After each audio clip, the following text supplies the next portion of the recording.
Усім прывітанне яшчэ раз, з вами по-ранейшаму Зміцер Лукашукі, як звычайна абмяркоўваем падзею Беларусі і за яе межамі. Абмяркоўваць сёння мы будзем. Вось такі вось абмен атрымаўся эфірамі паміж спадаром Александром Фридманам і Розай Турарбекавай. Сёння ён з намі. Такім чынам гісторык, палітычны аглядальнік штотыднёвым нашым эфіры Александр Фридман. Добрый день, спадар Александр. Добрый день, спадар Зміцер, вітаю.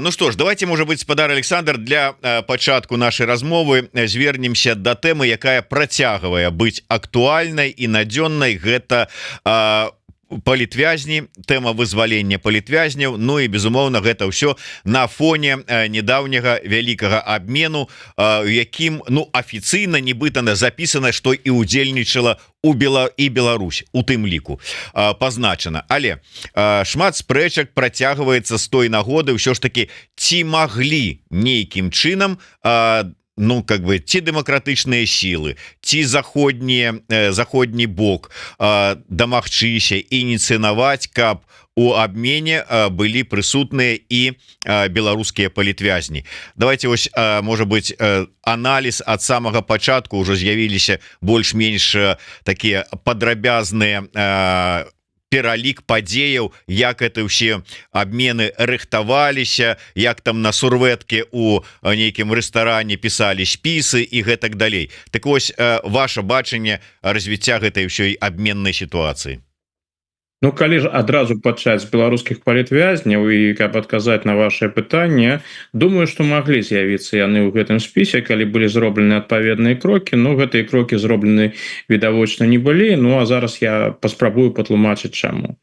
Вы маеце, канешне, рацыю. За апошнія дні з'явіўся шэраг, вялікі шэраг публікацыяў амерыканскіх, нямецкіх, французскіх, нават расійскія публікацыі былі, якія дазваляюць лепш зразумець логіку гэтага абмена, зразумець, як ён рыхтаваўся, ну і, канешне, зразумець таксама тую ролю, якую ў кантэксце гэтага абмена, назовем гэта так, адыгрывала беларускае пытанне. Шмат з гэтага было вядома раней, нешта пацвердзілася, нешта не пацвердзілася. Ну, пачнем па парадку. Тое, што выглядае так, што гэты абмен быў ініцыянаваны з самага пачатку амерыканцамі, адміністрацыі Байдена.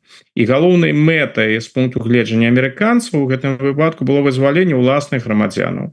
Ну, выглядае так, што жадалі яны вызваліць 3 грамадзянаў, 2 у іх атрымалася. Гэта журналіст Wall Street Journal Іван Гершковіч і таксама былы марскі пехацінец Пол Уілан.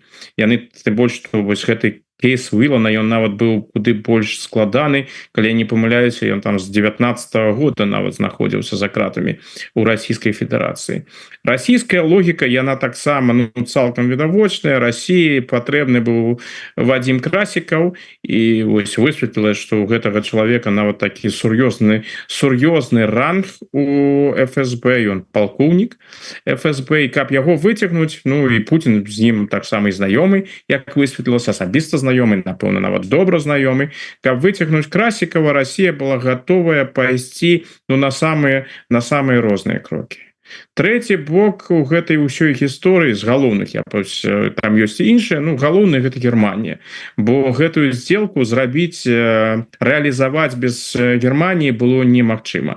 Галоўны яе пункт быў вызваленне Красікава, а Красікаў, як вядома, адбываў сваё пажыццёвае, быў прыгавораны да пажыццёвага зняволення і адбываў свой тэрмін у турме у Германіі за забойства, якое ён здзейсніў.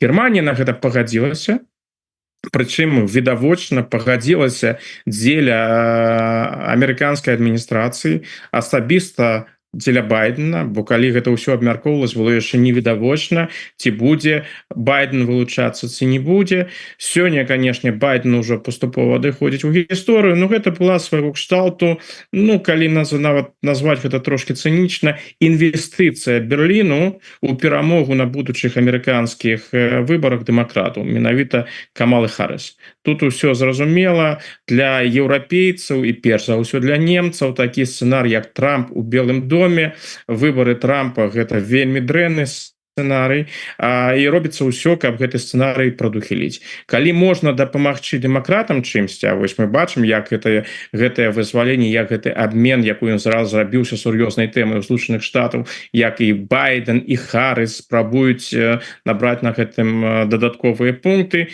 Ну калі ёсць такая магчымасць амерыканцам дапамагчы, а ты яшчэ і ў палітычным сэнсе і асабіста ў сэнсе бяспекі ад Злучаных Штатаў вельмі моцна залежны, ну як тут не дапамагчы? Таму нямецкі бок і прыняў гэтае складанае рашэнне.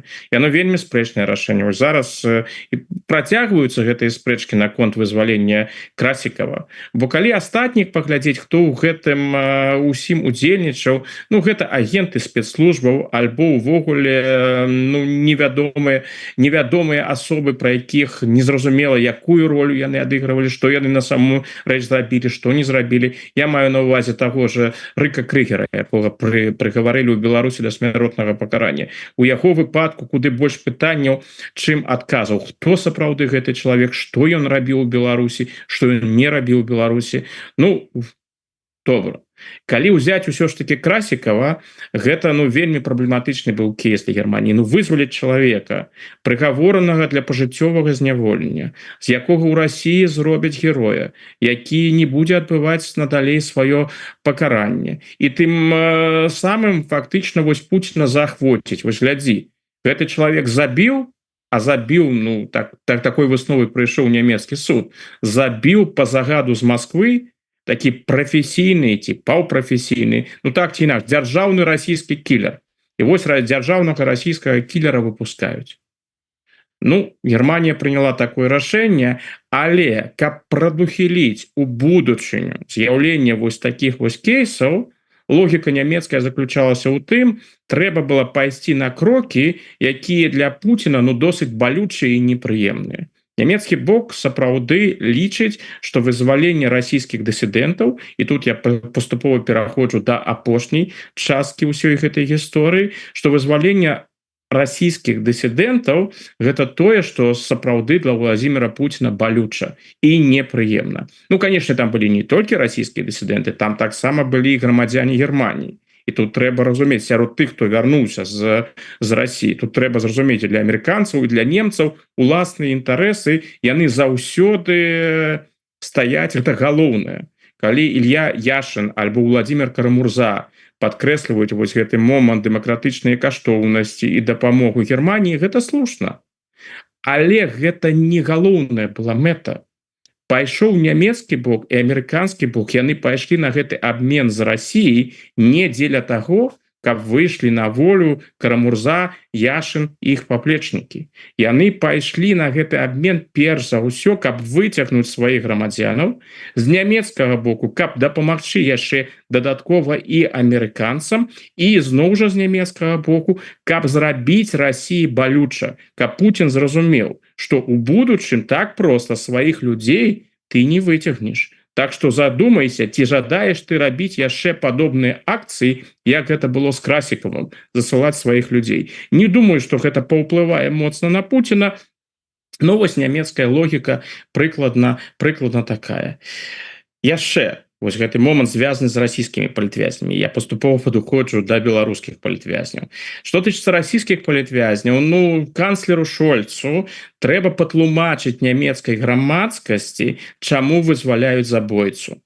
Калі ты скажаш, мы не вызваляем, мы накіроўваем забойцу ў Расію, а вяртаюцца нямецкія грамадзяне, там быў шэраг людзей з падвойным грамадзянствам, альбо тыя людзі, у якіх толькі нямецкае грамадзянства, як той жа Рыка Крыгер, гэта добры аргумент, але ёсць яшчэ больш моцныя аргументы і прыгожыя аргументы. І вось менавіта гэтыя аргументы падкрэслівае зараз Шольц, што мы не толькі вярнулі сваіх уласных грамадзянаў, мы яшчэ і выратавалі людзей, якім у расійскіх турмах пагражала смерць. Я думаю, што гэта не перабольшванне, калі мы ж ведаем усе пра лёс Алексея Навальнага, якога першым там жадалі абмяняць.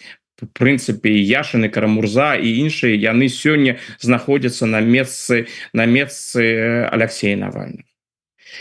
Пры гэтых перамовах, якія вяліся, тут трэба падкрэсліць, што роля Мінска ў гэтай усёй гісторыі з майго пункта гледжання другасная. напэўна пачну з гэтай ролі і ўсё ж таки прыйду да палітвязняў. Што звязана з Мінскам, Лукашэнку у гэтую камбінацыю увогуле ўвялі толькі для таго з расійскага боку, каб падстрахавацца на ўсялякі выпадак, бо расійскі бок сыходзіў, мне падаецца, з таго, што гэтая ўся сделка, ну, досыць сумнеўная з нямецкага боку, што яна ў апошні момант можа не адбыцца. У нямецкім урадзе былі вельмі сур'ёзныя спрэчкі на гэты конт. Каб гэтых спрэчак не было, напэўна, ўсё адбылося бы яшчэ некалькі месяцаў таму, на пачатку гэтага году, і на волю выйшаў бы Алексей Навальны. Але спрэчкі ва ўрадзе працягваліся, і расійскі бок сыходзіў з таго, што ў апошні момант немцы могуць сказаць: не, мы не абменьваем, не выйдзе Красікаў. І каб немцы ўжо нікуды не падзеліся, быў, напэўна, уключаны гэты кампанент з Крыгерам. Крыгеру вынеслі смяротны прысуд по прынцыпу: ну ўсё, немцы, у нас грамадзянин Германии знаходзіцца, калі вы тут паспрабуеце ад гэтай сделки адмовіцца, вось ёсць Крыгер, у яго смяротны прысуд будзе выкананы. Вось гэта была роля, напэўна, Лукашэнкі ў гэтай гісторыі. Такая брудная праца, смяротны прысуд для Крыгера, а потым у пэўны момант Крыгера памілаваць, перадаць расіянам, і на гэтым гісторыя удзелу Лукашэнкі у гэтым скончылася. Што тычыцца палітвязняў, на месцы расійскіх палітвязняў, безумоўна, маглі апынуцца і беларускія палітвязні. Так, іх расійскія паплечнікі, я маю на ўвазе тую ж засяроддзе Навальнага, Леонид Волков, Марыя Певчых і іншыя, яны працавалі з амерыканцамі і з немцамі, яны давалі свае лісты, яны давалі прапановы, каго яны жадаюць вызваліць. Але канчаткова рашэнне, хто будзе ў гэтым спісе на абмен, гэта было рашэнне Берліна, рашэнне Вашынгтона. Берлін уключыў у гэты спіс тых людзей, якія асуджаны да вялікіх тэрмінаў, якіх лічаць сур'ёзнымі фігурамі ў расійскай апазіцыі, ліберальнай апазіцыі, той же Яшин і Карамурза, і вяртанне якіх будзе выглядаць, ну, досыць моцна і гучна. Также, я думаю, той же Берлін і Вашынгтон маглі ўключыць у гэты спіс і нобелеўскага лаўрэата Алеся Бяляцкага, і маглі ўключыць таксама ў гэты спіс і Марыю Калеснікаву і іншых беларускіх палітвязняў. Гэта не палічылі патрэбным зрабіць. Ну, не выглядае так, што гэтая тэма ўвогуле там у гэтым кантэксце прысутнічала, што все, што мы зараз бачым у публічнай прасторы, усе тыя заявы, ну, нішто не гаворыць пра тое, што пытанне ўключэння беларусаў увогуле абмяркоўвалася. Гэта не палічылі патрэбным зрабіць, бо гэта беларуская кампанента так асабліва да гэтай сделкі не пасавала. З пункту гледжання немцаў, палітвязні патрэбны, каб правучыць Пуціна, а не Лукашэнку. Лукашенко тут не цікавы. Ну, таму ніхто, напэўна, і не зацікавіўся гэтым беларускім пытаннем. Ну, і яшчэ ёсць, напэўна, такі момант. Гэтая канструкцыя з гэтага абмену, яна была вельмі складаная. І што мы ўжо бачым з прэсы, ведаем з прэсы, было шэраг сітуацыяў, калі ўсё вісела проста вось так. Магло не адбыцца. Таму, напэўна, патрабаванні ўключэння беларусаў, калі б яны былі, яны б маглі гэтую гісторыю ускладніць. Але ўсё ж таки, калі падыходзіць да гэтага прынцыпова, калі б Захад падышоў, так бы мовіць, і сказаў рубам: вось у Беларусі, у саюзнай, так званай саюзнай дзяржаве сядзіць нобелеўскі лаўрэат Алесь Бяляцкі. Ён павінен выйти, калі ён не выйдзе, не будзе Расіі Красікава. Тое, што мы бачым і ведаем зараз, ну, хутчэй за ўсё, у такой сітуацыі патэлефанаваў бы Пуцін Лукашэнку і сказаў: ну, трэба вызваліць, ну, інакш не атрымаецца. А што тычыцца беларускай прапаганды, яны б гэта прадалі. Вось яны ж зараз і з Крыгерам гэта падкрэсліваюць. Ну, вось мы нашых хлопцаў, бо тыя ж расійскія агенты, яны з пункту гледжання беларускай дзяржаўнай прапаганды, яны нашы. Мы гэтых наших хлопцаў вярнулі, і калі мы гэтага Крыгера там накіравалі туды, ну, так же сама можна было б абгрунтаваць, што мы выкінулі Бяляцкага, альбо Калеснікаў, альбо іншых. Так што магчымасць тут відавочна прысутнічала, гэтай магчымасцю не скарысталіся, і гэта, канешне, дрэнны сігнал, ён паказвае, што беларускае пытанне, скажем так, вельмі сціпла. Для захада на данный момент прыярытэтным пытаннем не з'яўляецца. Чаму гэта просто рэаліі сённяшняга дня, рэаліі беларусаў якіх успрымаюць у палітычным свеце, ці гэта недапрацоўка, як шмат хто лічыць, дэмакратычных сілаў, што да, яны прыязджаюць, да, яны кажуць, уздымаюць на сустрэчах высокага ўзроўню пытання беларускіх палітвязняў, але, маўляў, гэта гучыць такім чынам, што альбо ўсе, альбо ніхто, ну і гэтак далей, што не ідзе пытанне, што уключаць у абмен хоць аднаго, хоць двух, вызваліць колькі можна любымі магчымымі сродкамі. Маўляў, такого пытання не стаіць перад заходнімі палітыкамі, таму яны ў гэтую сітуацыю, ну, как бы і не ўключалі. Вы ж хочаце усіх адразу, а вот тут ідзе размова пра некалькі. То есть вот як вы ацэньваеце, чыя тут ўсё ж такі, з-за чаго так стаўленне такое?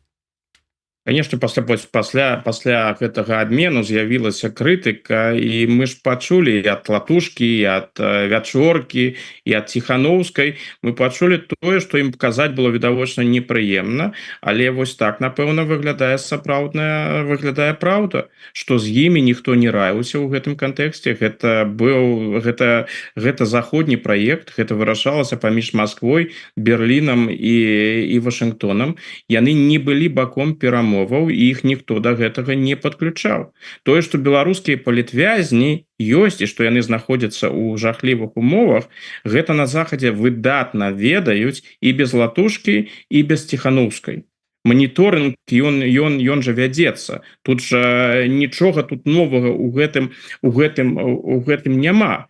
Просто сітуацыя яна такая, што у гэтай канкрэтны момант, вось у гэтай канфігурацыі абмена захаду гэтая беларуская кампанента была непатрэбная і была нецікавая. Так што ў беларускіх дэмакратычных сілаў тут магчымасцяў не было. Гэтая гісторыя дэманструе іх слабасць. Але што тут можна сказаць у гэтай сітуацыі? А хто мог асабліва тут паўплываць? Мы можам таксама і узгадаць Польшу, так ці інакш Польша, каб гэтая сделка атрымалася, Польша таксама пайшла насустрач Злучаным Штатам, і быў выдадзены чалавек, расіянін, які знаходзіўся на тэрыторыі Польшы. Што можна і ў гэтым выпадку сказаць, ну вось Польша, а чаму Польша не дабілася таго, што вось гэты расіянін быў абменены на вядомага беларускага палітвязня, якога палякі жадаюць вызваліць, Андрэя Пачобута. Ну, ці гэтае пытанне ўздымалася, ці ў Польшы не хапіла магчымасці, каб дасягнуць гэтага, альбо Польша для сябе палічыла, што тут такая канфігурацыя гэтага ўсяго, што дасягнуць немагчыма. Не ведаю, усё гэтыя адкрытыя пытанні. Зноў жа, ці маглі беларусы апынуцца ў гэтым спісе, гэта залежала не ад дэмакратычных сілаў, а выключна ад волі, палітычнай волі Вашынгтона і Берліна. І тут трэба казаць адкрытым тэкстам. У кантэксце гэтай здзелкі і Вашынгтону, і Берліну было не да беларусаў. Ну, яшчэ я больш падкрэслю, нават калі, з майго пункта гледжання, калі ўжо глядзець на гэта зусім цынічна, калі вызваляліся расійскія палітвязні, там жа былі розныя людзі ў гэтым спісе. Ну, вось ёсць жа нават такая досыць парадаксальная гісторыя. Ілья Яшын, які падкрэслівае ўжо які дзень, што ён не жадаў, каб яго вызвалялі. Ён не жадаў быць у нейкіх спісах, ён быў супраць таго, каб яго ўключылі ў гэтыя спісы, але тым не менш, што робіць Расійская Федэрацыя? Расійская Федэрацыя магла сказаць у гэты момант таму ж Берліну і Вашынгтону, ну прабачце, вось у нас папера ад Яшына, дзе ён кажа, што ён не хоча, каб яго высылалі.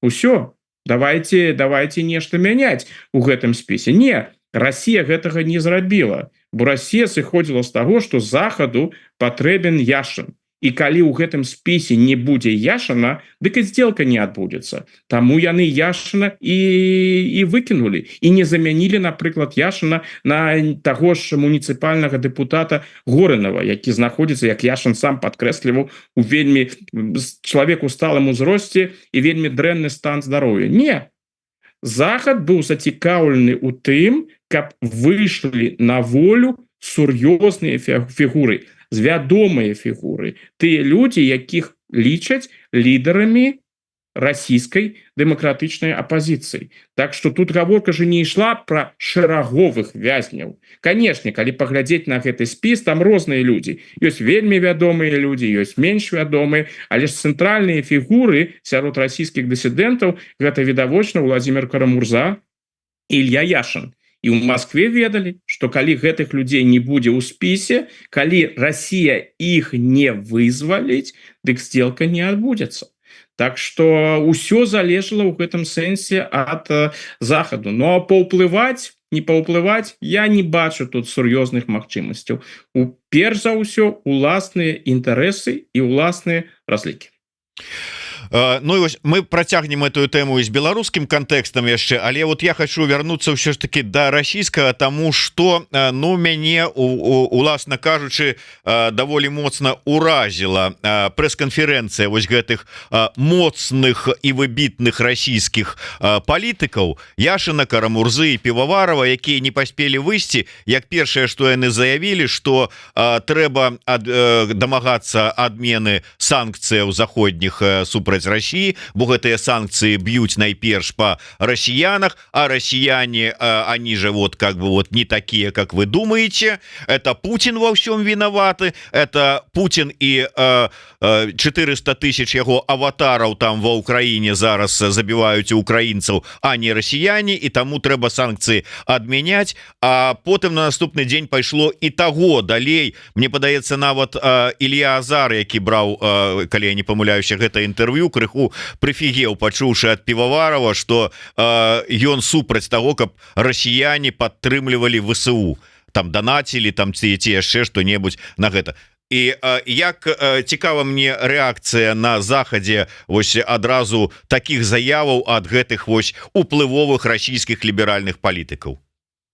Канешне, у прэсе ўжо ёсць публікацыі на гэты конт, і асабліва для Германіі гэта складанае пытанне, якое будзе, напэўна, калі той жа спадар Півавараў будзе працягваць такія заявы рабіць, а я думаю, што ён робіць іх шчыра, ён сапраўды іх так бачыць, гэта яго ўяўленні, ён разглядае сябе менавіта як расійскага палітыка, вось які змагаецца за тую расійскую аўдыторыю, які змагаецца за расійскі інтарэсы, тое, што ён лічыць расійскімі інтарэсамі. Калі ён будзе так працягваць, то скандалаў будзе яшчэ больш. Канешне, будуць узнікаць гэтыя пытанні. Яны ўжо ёсць. Ну, у тым сэнсе, што вось аддалі забойцу, атрымалі людзей, якія, ну, выказваюцца досыць сумнеўна. Прынамсі, кажуць зусім не тое, што хацелі пачуць. А тут яшчэ, калі паглядзець на спадара Яшина, які кажа, я ўвогуле не жадаў з'язджаць,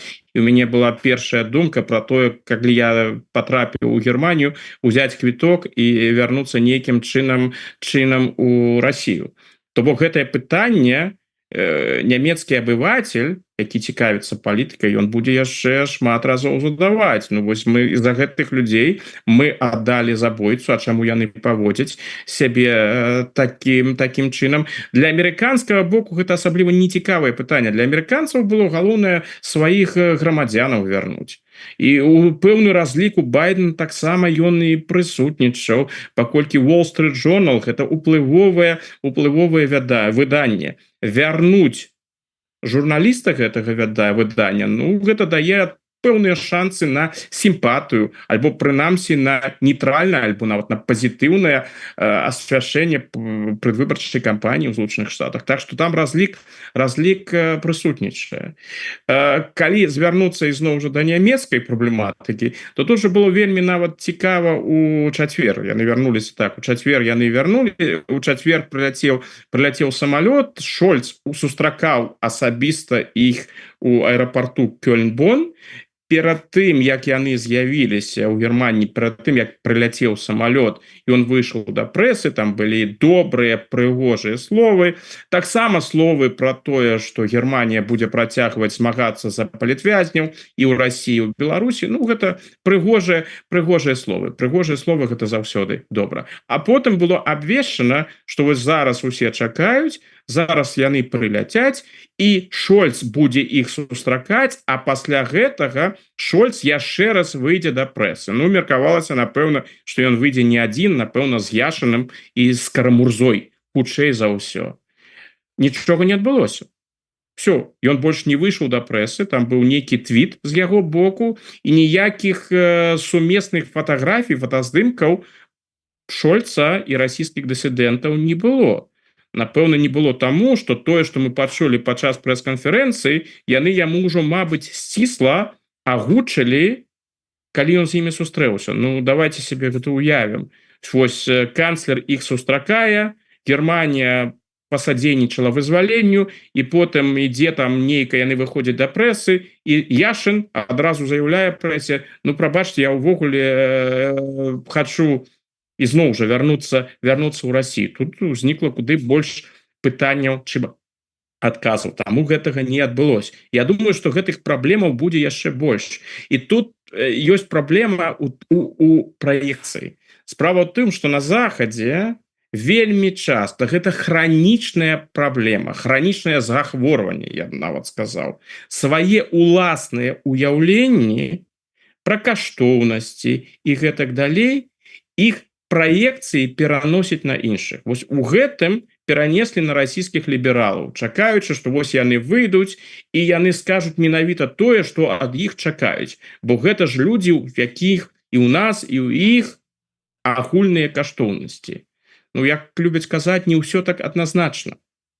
І гэта такі момант, ось тое, што я зараз назіраю, расійскія лібералы, расійскія дысідэнты, якія прыехалі, як іх успрымаюць, гэта я б назваў такім пэўным момантам Александра Солженіцына. Бо гісторыя ў пэўным сэнсе яна паўтараецца. Калі Александр Солженіцын вымушаны, яго фактычна выкінулі з Савецкага Саюзу, калі ён апынуўся на Захадзе, яго таксама чакалі як асобу з дэмакратычнымі поглядамі, якая будзе удзячная Захаду, якая будзе казаць, што вось заходні лад жыцця, тут ёсць перавагі, дэмакратычнае грамадства, іншае. Вось так уяўлялі сябе Солженіцына, сыходзячы з яго літаратурных твораў.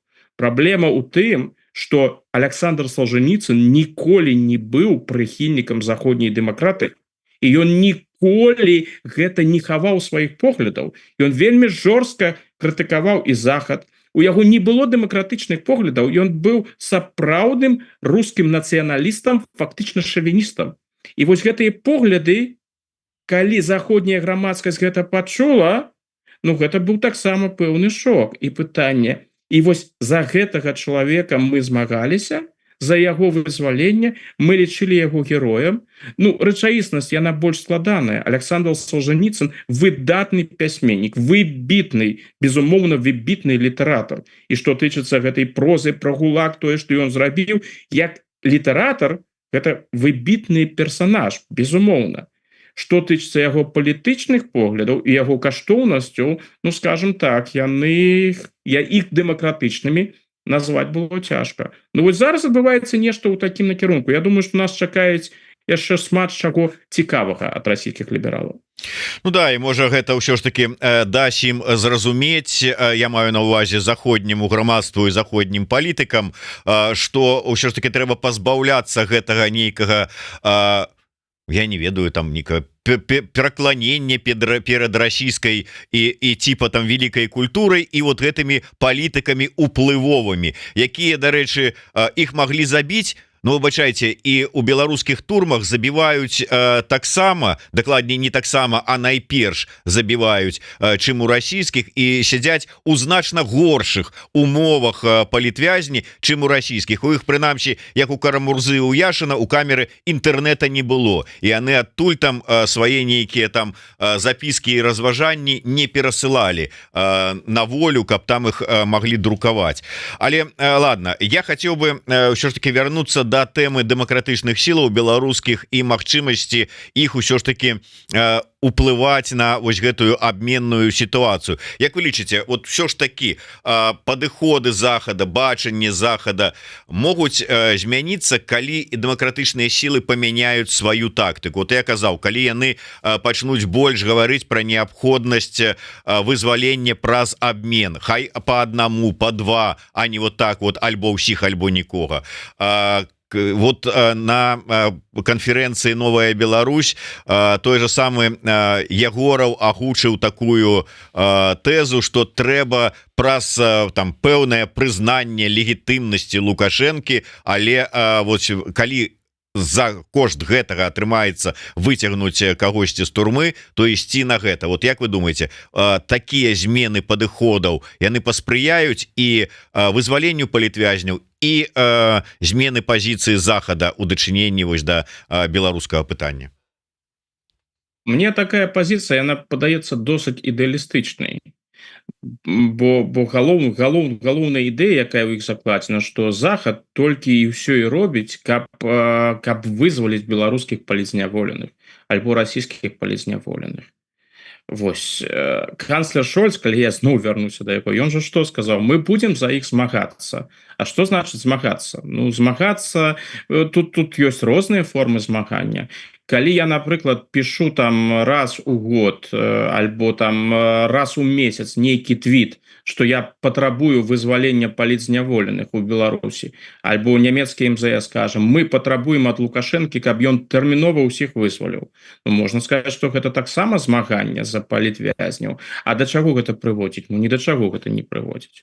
Вось гэтая салідарнасць, гэтыя словы спачування, гэта безумоўна важна, але прынцыпова сітуацыя ад вось такой салідарнасці яна не змяняецца.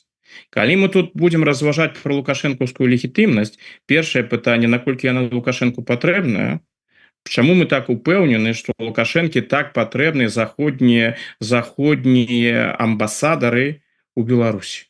Чаму ён вось менавіта хоча, каб яны ўсе вярнуліся і нават гатовы ісці на нейкія кампрамісы, каб яны вярнуліся? Ну, добра, калі там ён вызваліў Наталью Херша, яму было важна, каб швейцарская амбасадарка прыехала ў Беларусь, даверчыя граматы яму ўручыла. Але сітуацыя з таго часу змянілася, сітуацыя зараз зусім іншая. Чаму мы упэўнены, што гэта Лукашэнку патрэбна?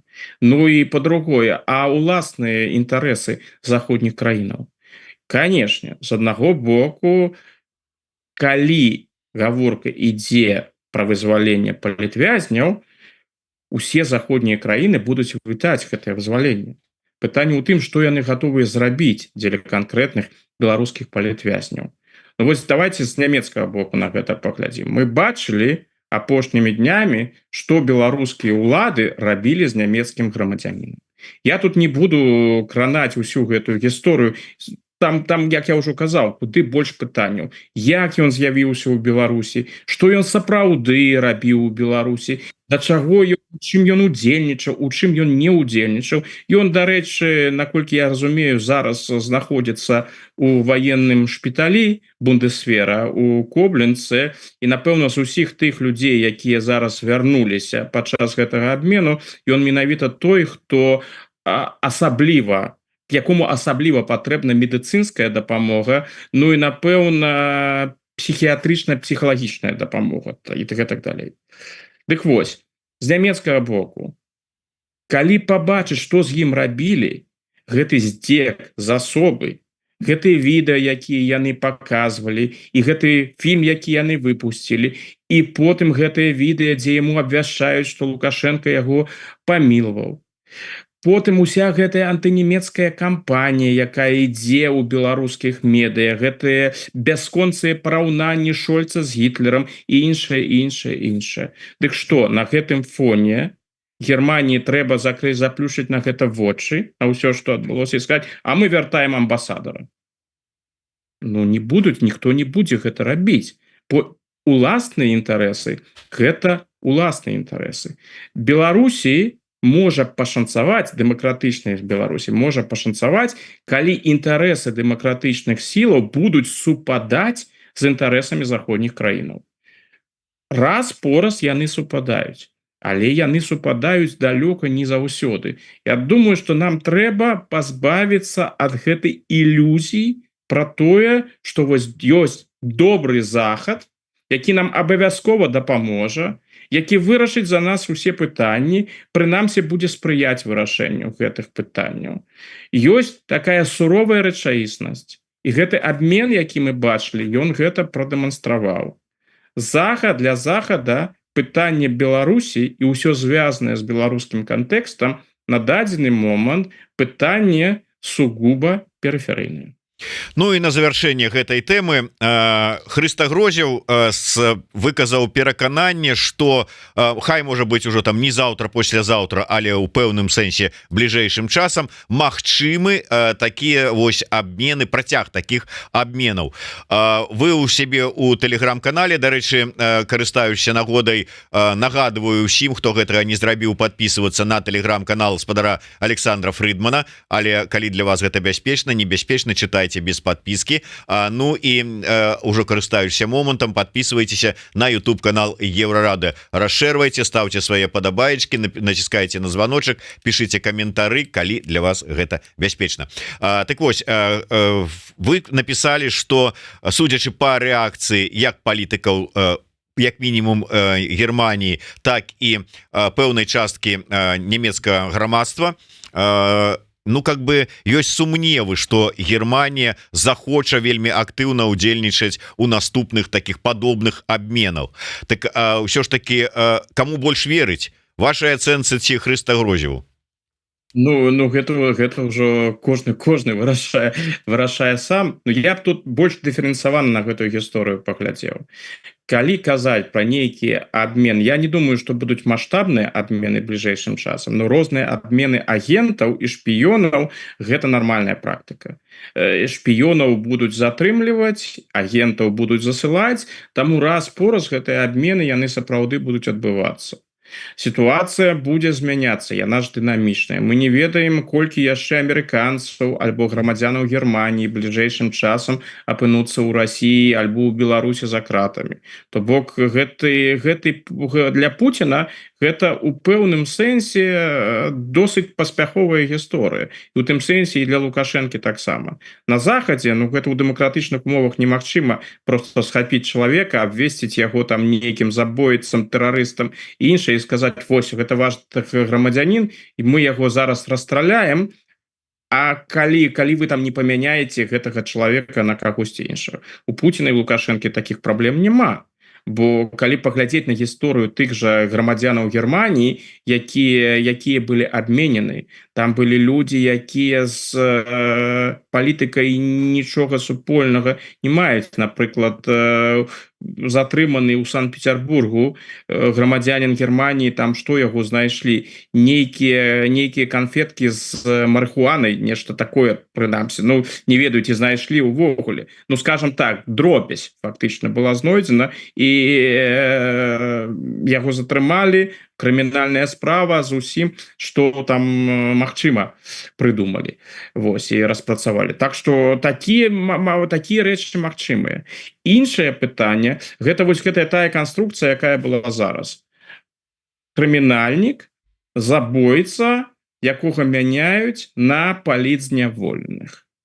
Вось тут шмат што залежыць і ад паводзінаў расійскіх палітзняволеных, якія апынуліся на волі, што яны будуць рабіць, як яны сябе будуць паводзіць, ну і, канешне, ад расійскіх уладаў. Ну і ад таго, што адбудзецца з Красікавым. Калі расіяне зробяць, напрыклад, з таго ж Красікава публічную фігуру, якая там будзе ў розных ток-шоу прысутнічаць, альбо нават яны накіруюць Красікава з місіі забойства у якую-небудзь іншую краіну. Таму ж, калі не памыляюся, Яшину гэта адкрыта сказалі, што вы там глядзіце, як вы сябе будзеце паводзіць на захадзе, будзеце сябе паводзіць дрэнна, дык Красікаў паедзе за вами. Калі нешта такое, гэта не думаю, дарэчы, што гэта толькі жарт. Гэта ў расійскім кантэксце куды больш, чым жарт. Калі такое нешта будзе адбывацца, ну дык схільнасці вялікай да абмену не будзе. Тое, што я зараз назіраю, у першыя дні, у чацвер, у пятніцу, дамінавала безумоўна вось гэтае пазітыўнае стаўленне. Мы зрабілі добрую справу, мы так аддалі забойцу, але мы вярнулі людзей, якім пагражала смерць, нават смерць. Зараз вось ідзе ўжо больш цвярозы аналіз і куды больш асцярожны аналіз. Ну і трэба глядзець на тых людзей, якія асцярожна выказваюцца. Напрыклад, тыя заявы, якія зараз робяцца з боку хрысціянскіх дэмакратаў нямецкіх, а гэта партыя, якая зараз лідыруе ў ўсіх прадвыбарчых рэйтынгах, і цяжка на сённяшні момант уявіць, што наступным урадам будзе кіраваць іншая партыя, а не гэтая партыя. Ну дык уплывовыя фігуры ў гэтай партыі кажуць: адзін раз зрабілі, окей, усё, нічога такога паўтарацца не можа. Інакш мы адчынім гэтую Пандору, гэты яшчык Пандоры, і мы атрымаем ад Пуціна, ну, значыць, ад Лукашэнкі куды большыя праблемы. Так што я не думаю, шчыра кажучы, што Хрыстагрозеў у гэтым выпадку мае рацыю. Давайте да іншага пытання. Ўсё ж таки узгадалі ўжо мы тут канферэнцыю Новая Беларусь дэмакратычных сілаў, якую праводзілі у Вільні. Ну і якія вашы ўражанні ад выніковых дакументаў там падпісаных на гэтай канферэнцыі? Я не скажу, что я так ужо асабліва здзіўлены ў гэтым кантэксце. Тое, што ёсць праблема 25-го году для дэмакратычных сілаў, яна відавочная, але тут складанасцю, я думаю, асаблівых не будзе. Вырашыць гэтую праблему сам Александр Лукашенко. Выбары ў Беларусі будуць праведзены ў 25-м годзе такім чынам, што нават нейкіх пытанняў наконт Святланы Ціхановскай, яе легітымнасці і гэтак далей, іх проста ўзнікаць не будзе. Венесуэльскі сцэнарый, ён же не паўтарыцца. Калі мы вось паглядзім на Венесуэлу ў якасці параўнання гісторыю з Хуанам Гуайдо і Эдмунда Гансалесам, так вось на сённяшніх венесуэльскіх выбарах з'явіўся новы кандыдат, якога Злучаныя Штаты таксама абвесцілі пераможцам, і пра Хуана Гуайдо ўжо больш ніхто фактычна не ўспамінае. У венесуэльскай апазіцыі зусім другія лідары, зусім іншыя фігуры, і захад ставіць на зусім іншых людзей. У беларускім выпадку нічога такога не будзе, паколькі выбары пройдуць, ну, відавочна, ну, прынамсі выглядае так на сённяшні момант, што яны пройдуць безальтэрнатыўна, таму новай фігуры з дэмакратычнага асяродку, якая можа паставіць пад пытанне лідарства Святланы Ціхановскай, ну, яе просто фактычна няма. Но тым не менш дэмакратычныя сілы гэта фармалізавалі. То бок Ціхановская застаецца нацыянальным лідарам да таго моманту, пакуль не будуць праведзены дэмакратычныя выбары. Ну, на сённяшні дзень выглядае прыкладна так да смерці Александра Лукашэнкі. Гэта першы момант. Вось. Перастаноўкі ў кабінеце, ну, яны таксама в прынцыпе чаканыя былі. Паколькі Сахашчык пайшоў у адстаўку, Сахашчыка трэба было замяніць. Вось, гэтую фігуру трэба было замяніць. Стратэгія на 25 год, ну, тут ад добрага рашэння няма. Байкот гэтых выбараў, гэта вядомая тактыка, якая ў беларускім кантэксце не спрацоўвае. Вось. Супраць усіх, хто яго ведае, ці будзе ўвогуле магчымасць на гэтых выбараў. Вось на тых прэзідэнцкіх выбарах такая магчымасць галасаваць супраць усіх ніхто не ведае, хутчэй за ўсё не будзе. Лукашенко таксама не спіць у шапку, ён усё чуе, разумее, што адбываецца. А якія яшчэ ёсць іншыя магчымасці? Ну так, гэтыя абодва сцэнарыі іх моцна крытыкуюць. Ну я, уласна кажучы, іншых магчымасцяў та і не бачу на 25 год.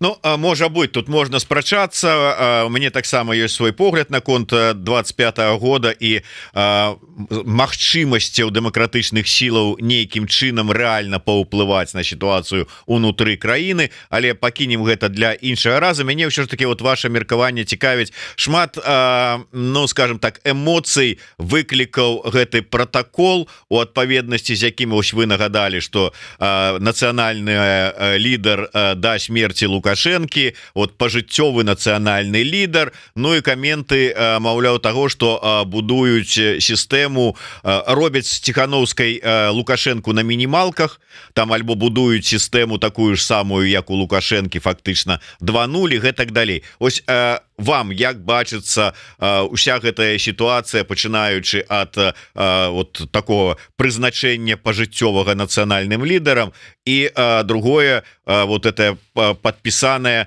пагадненне аб узаемадзеянні супрацы чатырох структур, назовем гэта так, да, потому что Святлана Тихановская как інстытутам таксама цяжка назваць, але тым не менш пагадненне паміж Святланай Тихановскай, офісам Святланы Тихановскай, АПК і КР. То есть вот как бы вот як это все выглядае? Ну і зноў жа, як гэта выглядае, гэта выглядае не лепшым чынам, назовем гэта так, з пункту гледжання дэмакратычных традыцый, дэмакратычных канструкцый і ўсяго астатняга, не самая лепшая канструкцыя, назовем гэта так. Але тут жа пытанне не столькі ў тым, прыгожа гэта выглядае, а ў тым, які гэта можа мець уплыў. Ці прынясе гэта нешта для дэмакратызацыі дэмакратычных сіл, для згуртавання, аб'яднання і іншага. І тут мне ўсё выглядае з майго пункта гледжання куды больш прасцей. На жаль, прасцей, дарэчы. Галоўны капітал, у які на дадзены момант у Святланы Тихановскай ёсць, які застаўся, гэта сувязі з Захадам, дапамога Захаду, прызнанне Захаду.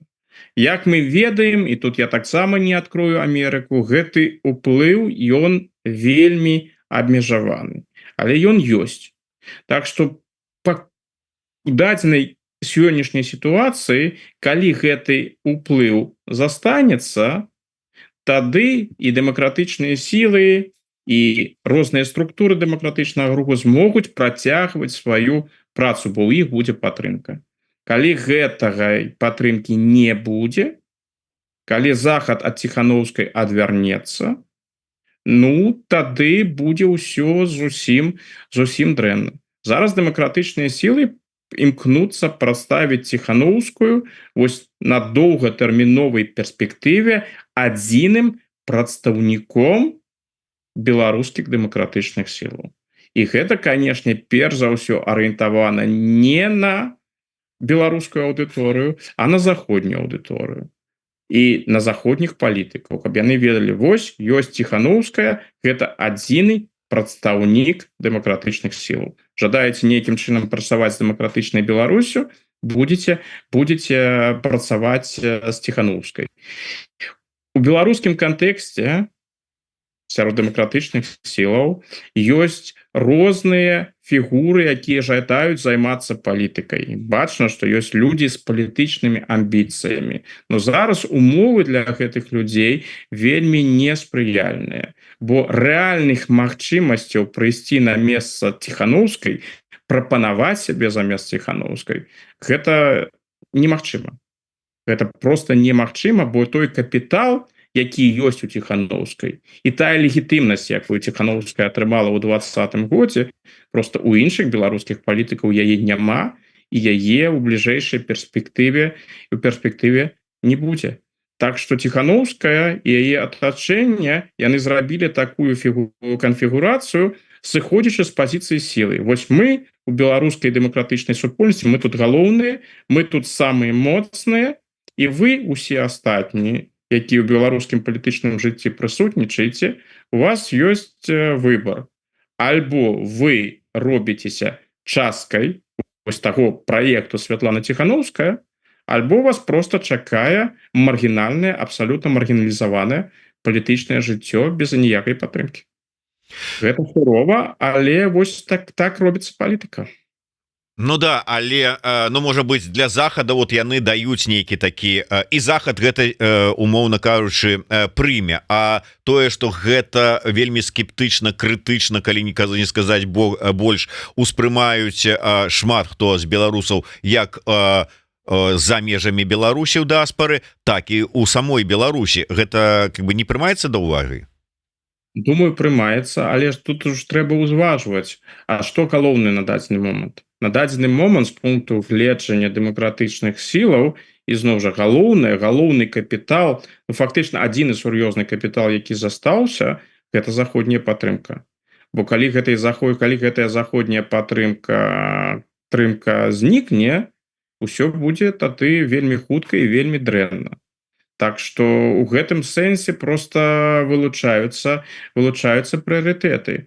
Тут атачэнне Ціханаўскай кажа прама: у вас ёсць толькі две магчымасці, альбо вы гуляеце по нашим правілам, альбо вас чакае зусім маргінальнае палітычнае існаванне, бо у вас няма рэсурсаў. Тут же пытанне ў тым, што на рэсурсы Ціханаўскай абмежаваны, а у астатніх асабліва рэсурсаў і няма увогуле.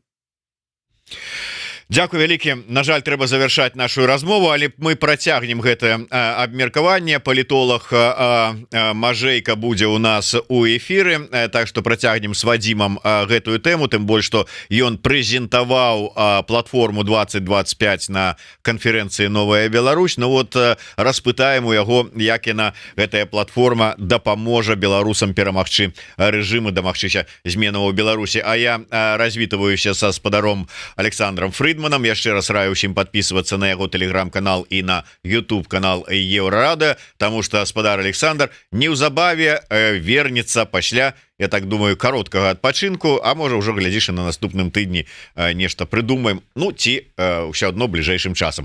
Да сустрэчы, усім жадаю добрага дня, жыве Беларусь.